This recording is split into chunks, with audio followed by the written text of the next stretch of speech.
အားလုံးပဲမင်္ဂလာပါအာကာသအကြောင်းဆိုရင်လူတိုင်းကလာပေါ်လူစင်းတာတို့အင်္ဂါကြိုးပေါ်မှာရေရှိလားဆိုတာတို့လောက်ပဲစဉ်းစားမိတတ်ကြတယ်မလားတကယ်တော့ကျွန်တော်တို့ရဲ့နေဖွဲ့စည်းကြီးထဲမှာရောအပြင်ဘက်မှာပါသိပ္ပံရုပ်ရှင်တွေထက်တောင်ပိုထူးဆန်းတဲ့ကြိုးတွေရှိနေပါတယ်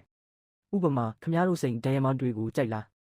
ဒါဆိုရင်55ခင်ခွိုင်ဆိုတဲ့ကြိုးကိုတီးဖို့လိုမယ်အဲ့ဒီကြိုးကတဝက်လောက်ကိုစိန်တွေနဲ့ဖွဲ့စည်းထားတာကဘာထက်နှစ်ဆကြီးပြီးတကြိုးလုံးကတလက်လက်တောက်ပနေတာပေါ့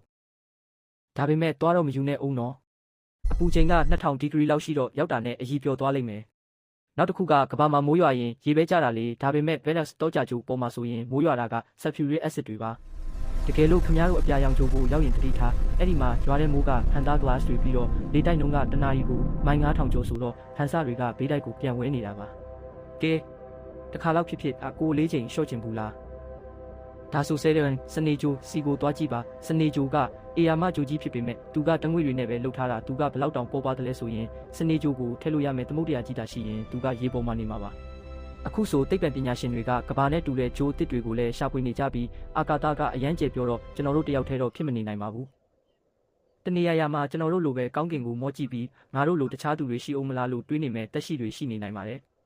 အာကာသဆိုတာကျွန်တော်တို့ရဲ့အိမ်အောင်စုကြီးထက်ပိုကြီးမားတဲ့စိတ်လှုပ်ရှားစရာကစားကွင်းကြီးတစ်ခုလိုပါပဲဒီနေ့ပြောပြသွားတဲ့အထဲမှာခင်ဗျားတို့အကြိုက်ဆုံးကြိုးကဘယ်ဟာဖြစ်မလဲ